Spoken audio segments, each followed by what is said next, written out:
To stay updated with latest videos and tips, make sure to subscribe to this YouTube channel. Press the bell icon and never miss any update. This is the IELTS listening test. You will hear a number of different recordings and you will have to answer questions on what you hear. There will be time for you to read the instructions and questions, and you will have a chance to check your work. All the recordings will be played once only. The test is in 4 parts. At the end of the test, you will be given 10 minutes to transfer your answers to the answer sheet. Now turn to Part 1. Section 1. You will hear a conversation between an agent from City House Services and a customer who wants to have her house cleaned. First, you have some time to look at questions 1 to 4.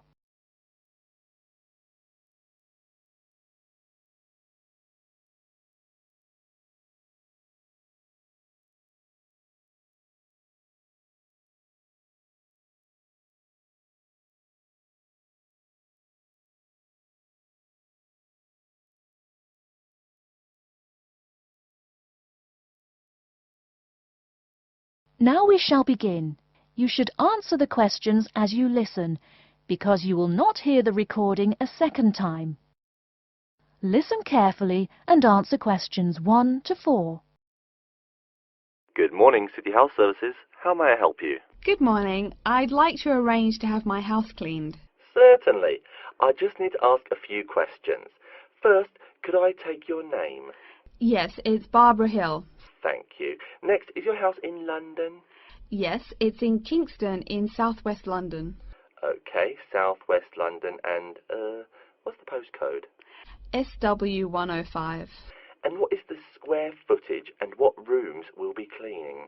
The whole house is 268 square feet, and there is no need to clean all the rooms. I only want to have my bedrooms cleaned. Okay. How many bedrooms does the house have? 3 bedrooms. Oh no, sorry, we used to have 3 bedrooms, but we only have 2 bedrooms now. Are those single bedrooms or doubles? Doubles. Fine, 2 doubles. There's one more room which needs cleaning. It was used as a bedroom before, and now we have converted it into an office. I understand. 3 rooms have got to be cleaned. And are all of those rooms upstairs? Yes. Then downstairs we have a kitchen diner, conservatory and lounge. The kitchen diner is quite large and has the usual equipment: cooker with oven, refrigerator, cupboards and worktops. The conservatory has a lot of plants, but there's no need to take care of them. The lounge has a leather 3-piece suite and a large coffee table. Thank you. And do you keep any pets? Yeah, I really love keeping them. I've got 2 dogs and 3 cats. Okay, then if our staff come over to offer the service, please take your pets away. Have you looked at our service packages? Yes, I have one in front of me. Excellent. Before you hear the rest of the conversation, you have some time to look at questions 5 to 10.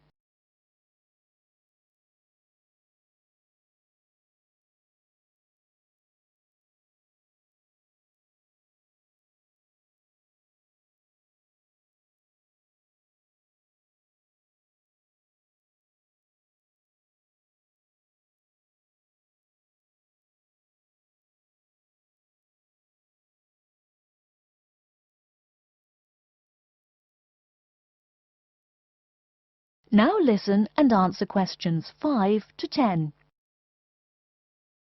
Any extra services you need? Switching bed linen, work in the garden, clean the glass in the conservatory, that kind of thing? No. Actually, replacing the bed linen, yeah, that would be good. No problem. I'll just make a note of that. How about curtains, mats and carpets? What would you like us to do with those items?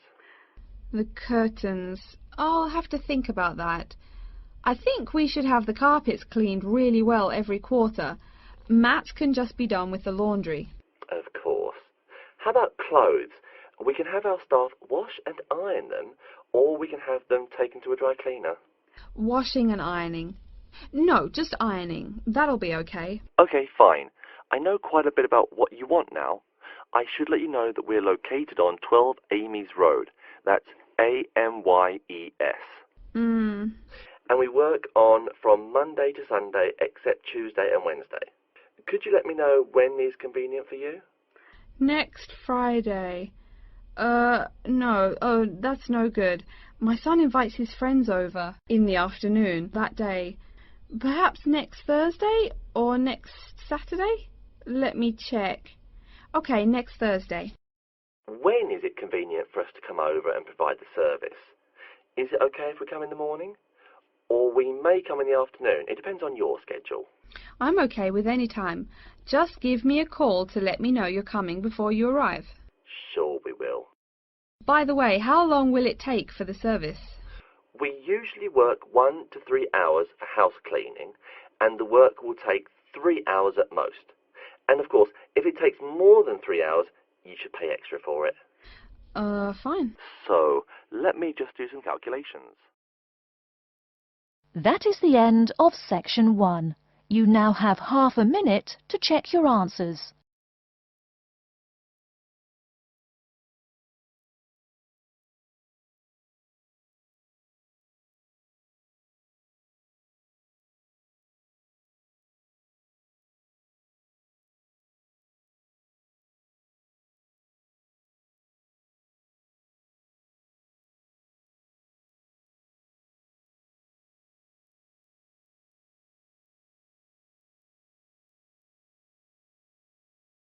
Now turn to section 2.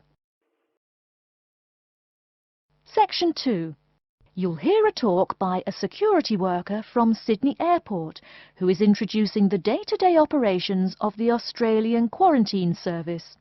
First, you have some time to look at questions 11 to 17.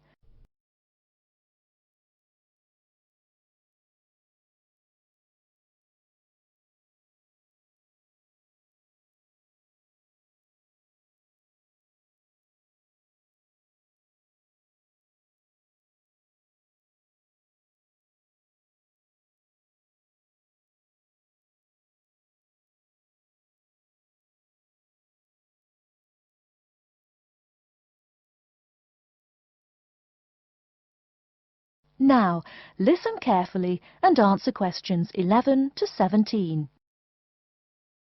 Hi everyone and welcome to Sydney Airport. Today I'll be giving you the inside information on the day-to-day operations of the Australian Quarantine Service here. We hope to provide you with a better understanding of why such heavy security regulations are necessary by educating you on how we operate and why we do the things we do. We're not here to try to persuade you to fly through Sydney Airport, though we hope you'll find your experience relatively stress-free and comfortable. First things first, our personnel. Can anyone guess how many people work at Sydney Airport? We have 200 alone working in Terminal 2, so can you guess how many in the whole airport? I heard someone say 360. That's getting closer. What? Did someone say 2,000? That's way too high. Sydney Airport actually employs 440 people. A lot, right? And about half of those employees work in security-related matters. Moving on to our not-so-human employees, let's come and see our favourite pooch, Milton. Milton is our best drug-sniffing dog on the force. He's friendly to most people. You can even come pet him at the end of our tour. Burnouts, beware though. He'll find everything. Notice that even though there are so many of us around him, Milton stays quite calm. This is the precise reason he was chosen for the job. Dogs that are chosen are not predisposed to sniff out different narcotics. That's something we teach them already. So here's a part of the airport most people never notice, the cargo transport terminal. This is where packages are shipped to and from. Normally we ship around 4,400 packages per month. In this airport alone, over 52,000 packages were shipped in and out over the past year. We ship to and from 170 different countries. Not bad, eh?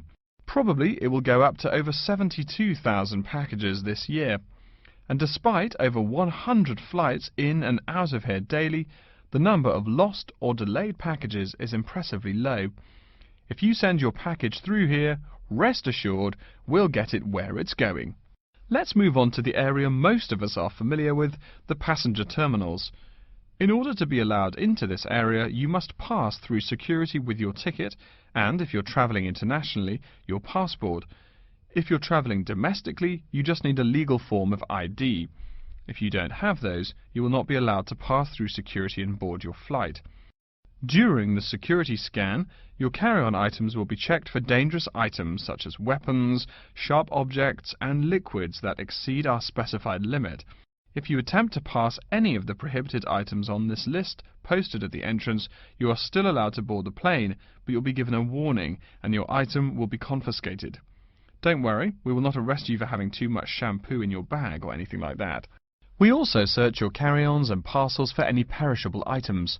We prohibit the transportation of local vegetation and prohibit parcels containing any insects in them. You may or may not have learnt about this in biology class, but when some plants are introduced to a new environment, they spread wildly and wipe out the current species around it. It is important to control the introduction of new plants into an ecosystem, so we must prohibit the transport of any fertile seeds. So what happens to parcels containing possibly suspicious items? It's of course something we do not take lightly here. If an object passes through the scanner that appears suspicious in any way, it is separated out for manual search by a member of our trained security personnel. If an illegal plant or simple sharp object like a pocket knife is found, it is simply disposed of in our biohazard waste containers, and the package itself is returned to the sender, or passenger if it is for a passenger flight. More serious weapons are reported to higher authorities for investigation. Before you hear the rest of the talk, you have some time to look at questions 18 to 20.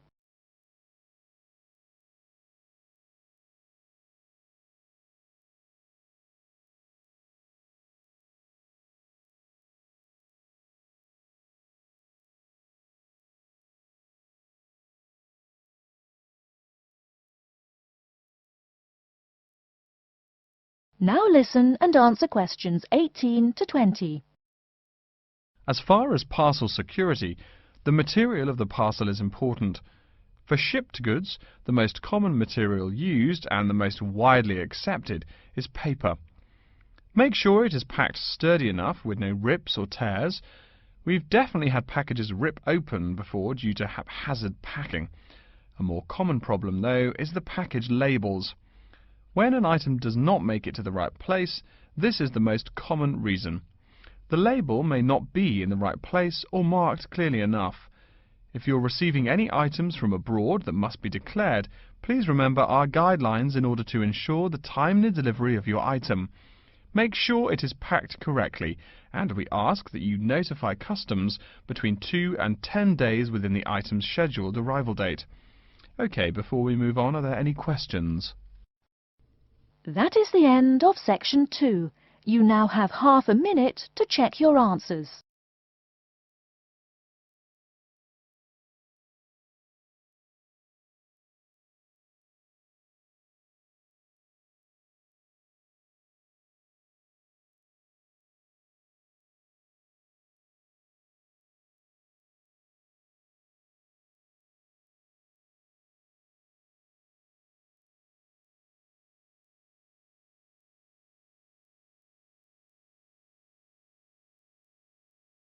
Now turn to section 3. Section 3. You will hear a librarian called Adam Smith talking to the students about how to use the facilities in the library. First, you have some time to look at questions 21 to 26.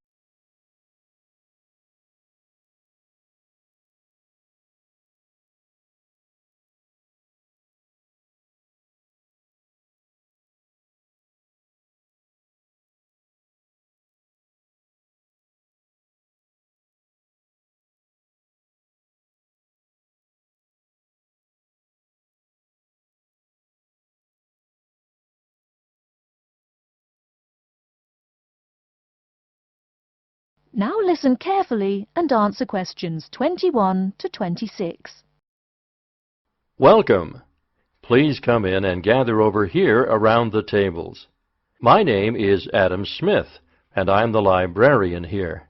I'll show you around today and explain how to use these facilities. Hopefully, when I'm done with it, you'll know the ropes. And please feel free to let me know of any questions or concerns that you may have.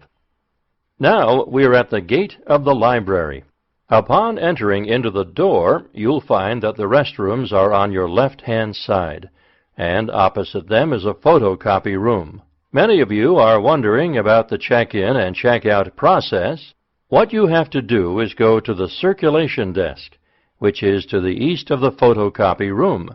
The reading room is a really large area in the center of the library, just to the north of the circulation desk.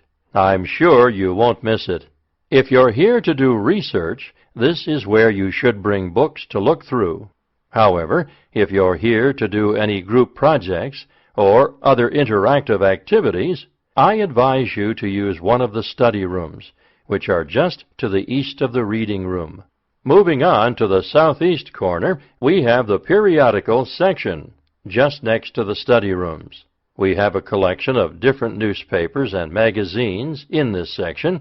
You can get last week's weather reports, or all the top stories 5 years ago. Our periodicals can be traced back 20 years to the time when our school library was built. Our first question. Yes. Can we check out magazines from the library? I'm sorry, but you cannot take any periodicals out of the library. You're welcome to read them for as long as you want while you're here, but you cannot check them out.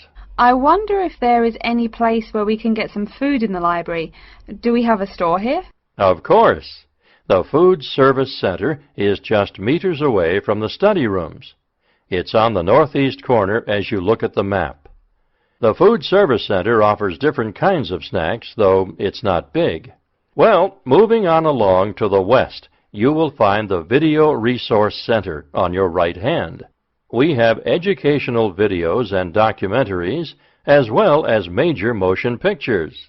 We ask that you pay attention to the tag on the video that you pick up, as many of our documentaries are for on-site viewing only and may not be taken out of the library. To the west of the Video Resource Center is our satellite TV station. Here we stream the news from Channel 19 for most of the day. How many channels does it have? It does have nearly 200 channels, but we generally will give top priority to channels with some big events, like presidential addresses or other breaking news. During the coverage of the presidential debate, students will take a break from studying and flock to watch it. Last, but perhaps most important, is the inquiry desk. It's just on the left-hand side when you walk into the library, so it's impossible to miss it. If you have any questions about how to use equipment or where to find something, come and ask the assistant. Don't be shy, because that's what they're here for. Before you hear the rest of the talk, you have some time to look at questions 27 to 30.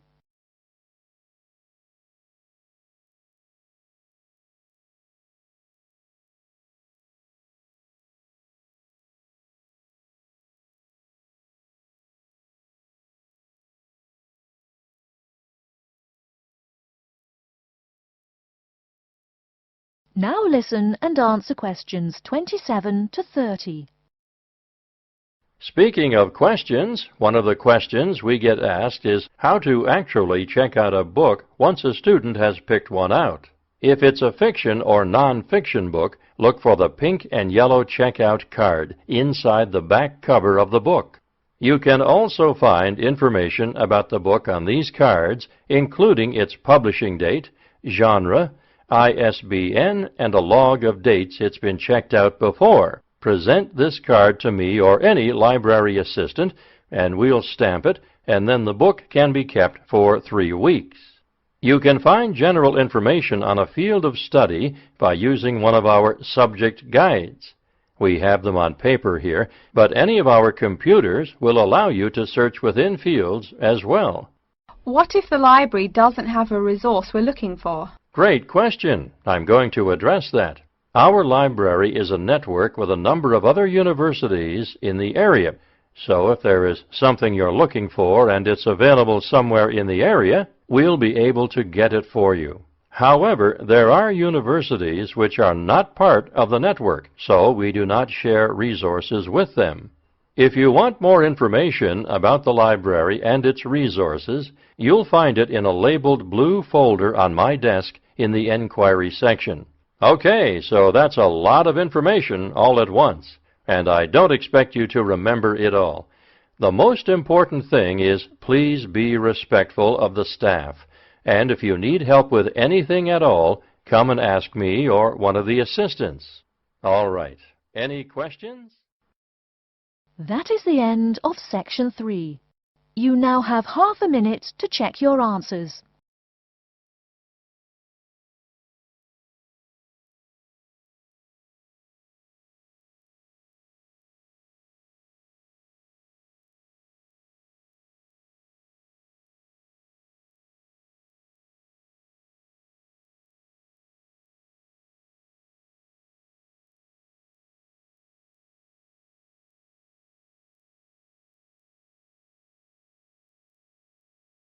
Now turn to Section 4. Section 4. You will hear a lecture about Crocodilus niloticus and its living habits. First, you have some time to look at questions 31 to 40.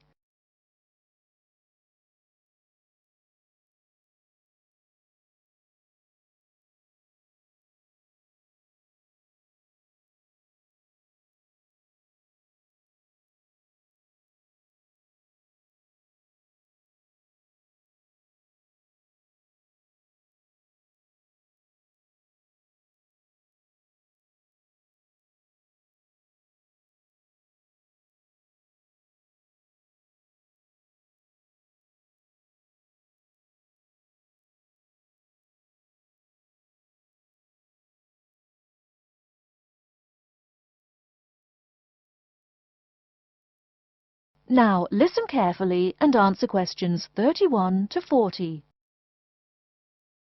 Good morning. Today we will continue our study of Crocodilus niloticus by talking about its living habits. We've already discussed the evolutionary attributes that set it apart from its crocodile relatives. Does everyone remember that? Yes, it has an extremely narrow snout and 3 or 4 rows of protective scales on its back, as compared to 2 rows on other members of the Crocodilus genus. Let's take a look at how these carnivorous man-eaters live, where they live, and finally, whether they really deserve their vicious reputation. To start, I'd like to address a great question posed to me by a student during yesterday's office hours. We talked about the distribution of crocodiles in Africa and saw that they are highly concentrated in the south and west of the continent. This student noticed that on the map displaying the distribution of crocodiles across Africa, there were no crocodiles in the northern region, and found no mention in the literature of the existence of crocodiles in the north of Africa. Why might there be no crocodiles in North Africa? Let's save this question for later in the lecture. To find out more about the social habits of the African crocodile, one researcher named Tara Shine of the University of Ulster in Northern Ireland conducted a survey of the wetlands in Mauritania and received reports of 46 crocodiles living in one group, or float as we say when referring to crocodiles, though the usual number is a little less than half of that. In general, crocodiles are more highly concentrated in wet subtropical environments near bodies of water and rich vegetation. While South American crocodiles thrive in cool rainforests, the African crocodile is more equipped for heat. Though they can survive at the hot temperatures found in some deserts, they are not equipped to handle dry climates and thus cannot survive in places like the Sahara Desert of North Africa. As cold-blooded animals, crocodiles' core temperatures fluctuate from their average of 38 degrees Celsius as external conditions change. Thus, they need to avoid extreme temperatures. Others live an underwater life, keeping a body temperature close to that of the water. As their own unique method of regulating their body temperatures, some African crocodiles have made dens by digging holes in the ground to provide themselves with a cool, dark place to retreat from the hot African sun. Speaking of the hot African sun, let's go back to the question asked at the beginning of the lecture. We know that there used to be crocodiles in northern Africa, yet today there are none.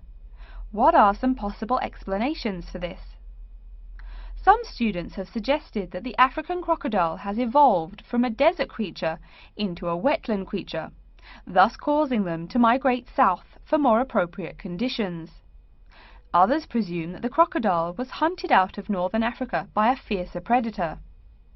While these are intelligent guesses, the real story is a little bit different. The key to this migration is that the Sahara Desert did not always cover the north of Africa. About 8,000 years ago, the land was fertile wetlands, perfect for breeding crocodiles. Over time, though, the area dried out and the wetland slowly turned to desert, leading the African crocodile to migrate south to the marshlands they call home today. Some crocodiles did, however, adapt to living in dry conditions. In Mauritania, some crocodiles have learned to survive in an area where they can go up to 8 months with no water, by spending the driest of times in what's called a torpor, or short period of hibernation. To utilize every bit of rainfall, these desert crocodiles dig underground caves that collect runoff, thus staying cool and hydrated. During the mating period in November and December, males attract females to their viciously protected territory through a number of behaviors that range from snapping their jaws all the way to sending infrasonic pulses through the water. Afterwards, the female digs a hole up to 60 centimeters in depth to store the eggs for an 80-day incubation period. The female protects these eggs during the period, and sometimes even helps crack the eggs with her snout at the end.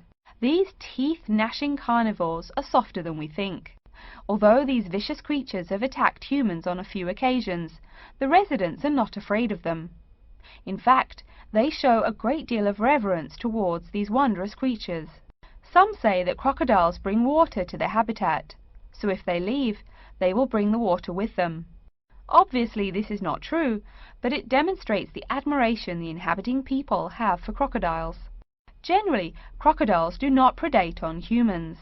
They attack when humans populate the crocodile's habitat, instilling fear and uneasiness in the crocs. Like any other species, crocodiles are known to attack when feeling fear. There's still a lot more to be discovered about the African crocodile. Researchers want to know more about the population size, how many crocodiles inhabit Africa in all, how they form separate floats, etc. There is still also much to learn about migration patterns and relations to other populations of crocodiles now found in other parts of the world. Next time, we'll examine a few specific case studies of crocodile populations in southern Africa. That is the end of section 4. You now have half a minute to check your answers.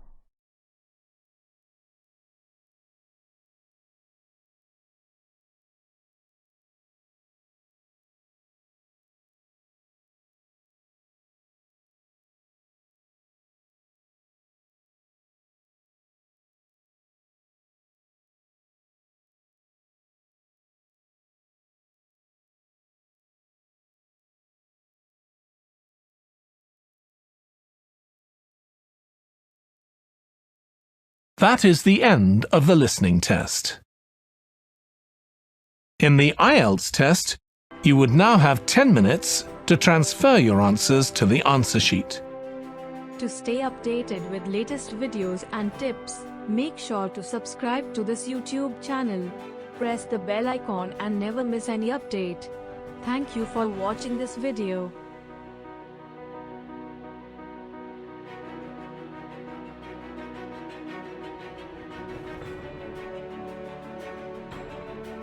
Thank you for watching this video. To stay updated with latest videos and tips, make sure to subscribe to this YouTube channel. Press the bell icon and never miss any update.